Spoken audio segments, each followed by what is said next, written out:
Welcome to the third and final part of the making of my Alice Madness Returns Executioner doll. If you haven't seen part 1 and 2 yet, you can click on the icon in the right upper corner. There you will find the links to both videos. And in case you have watched the 2 other videos, I hope you enjoyed them as much as I enjoyed making them. I just started making doll customs in the beginning of this year, and this is my very first custom that I'm actually filming while making. But I've talked about other stuff way too much already, so let's just begin the video. We're back to the scythe, and right now I'm just making all the little details that it has. Of course, I'm also making them with thermoplastic. I had already painted the black stripes on the red part that I did in a previous video, and that will make it easier to paint the thing. Of course, it also has its negative sides, but I will come to that soon.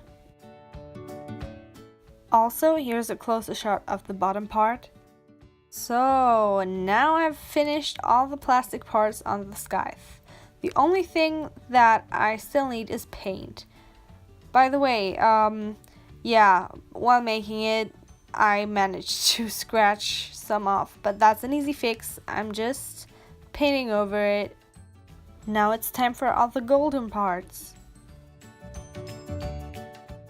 On the first and second layer, the golden paint actually gave me some worries because it didn't really seem to stick to the material as good as the other paint.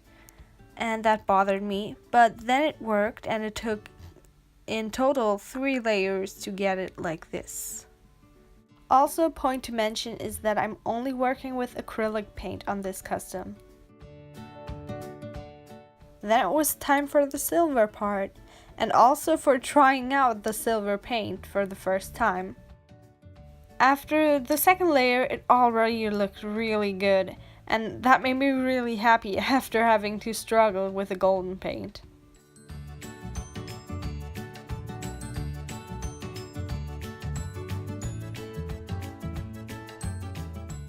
The last thing that I had to do on the scythe to make it complete was to give it some more detail. I gave the silver part a stripe in the middle that faded out towards the edge. That detail made it look more like a sharpened blade.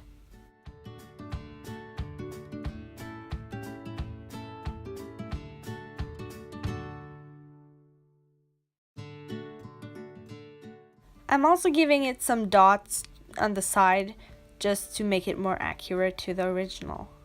Yeah, so that's what it looks like, and I'm pretty proud of how it turned out.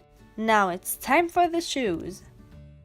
Well, I first tried to make removable shoes with a thermoplastic, but that didn't work out for me, so I started with creating a mid-calf sock that would be the base of the shoe.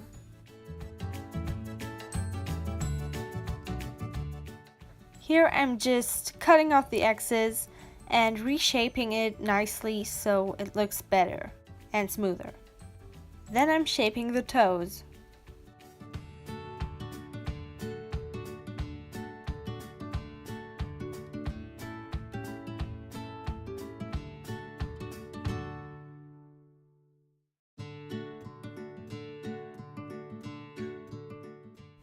That's what it looks like, and now I'm just going to repeat it on the other foot. On this foot you can actually see what I'm doing much better than on the other foot.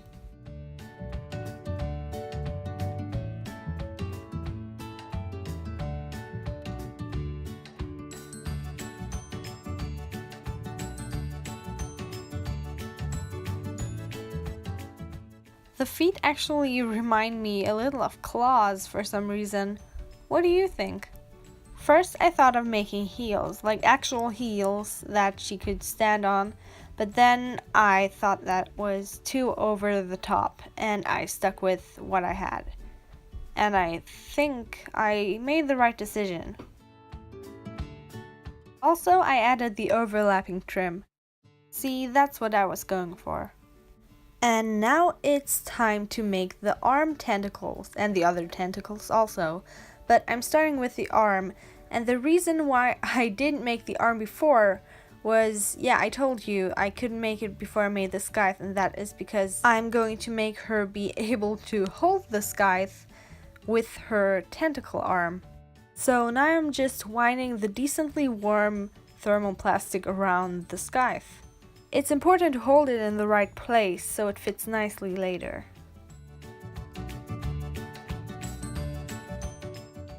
Now I'm going to start painting stuff, and I'm starting with the arm, and to get that trim look as well as with the shoes, I'm actually using like Maddie's handcuff thing. And yeah, I'm just painting everything black, as you can see. Also, because the shoes and the gloves are supposed to be opposites, I had to watch out not to paint the wrong one black. The other one I'm painting red.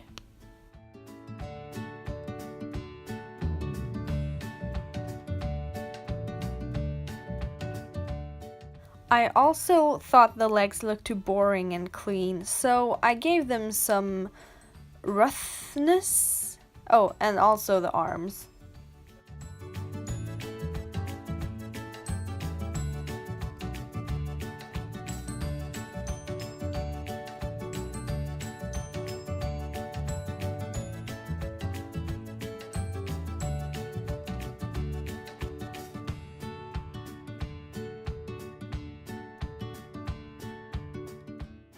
In case you remember the face tentacles, here they are. I'm also giving them some black watered down acrylic paint so they look accurate, and that's what they do now. So now I'm just going to pop on the head because they were the only detail that would stop me from putting on the head again. I was pretty rough with putting on the head, so I scratched off some paint, but I'm just redoing that. Now it's time for all the other tentacles. And here I'm starting with the neck piece, as you can see, just because that's the base of all the other tentacles. So that's the most important one. There's the next one also built onto the neck. She gets some more on the arms and on the back. This is how it looks now. I made sure that I still could move the arms, and here's what it looked like from the back. As with the eye tentacles, I'm first painting them pink to then give them a coat of black watered down acrylic paint. I also painted them with some watered down silver paint to give them a nice shimmer. And what do you know, that was the last step. Now let's look at the finished product.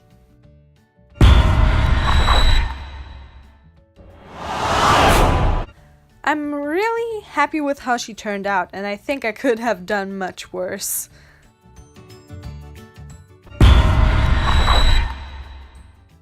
You know how professional doll artists always put action scenes of their new characters in the end of the video?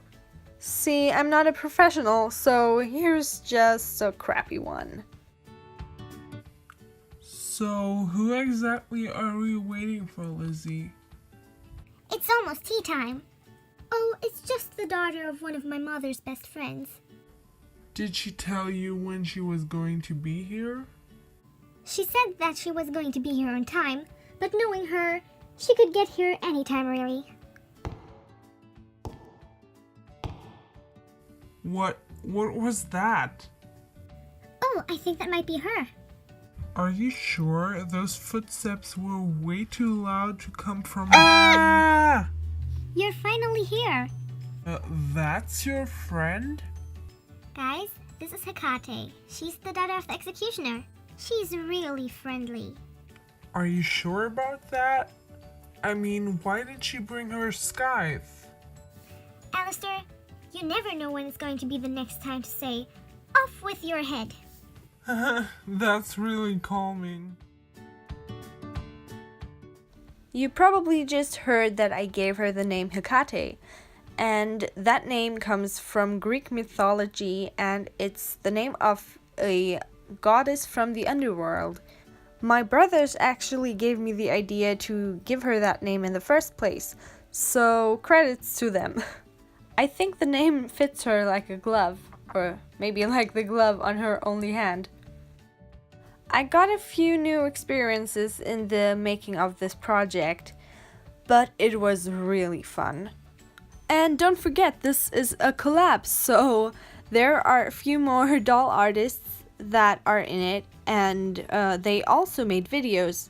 Their channels will be linked below. Before the video ends, I'm just giving you a quick before and after. Bye!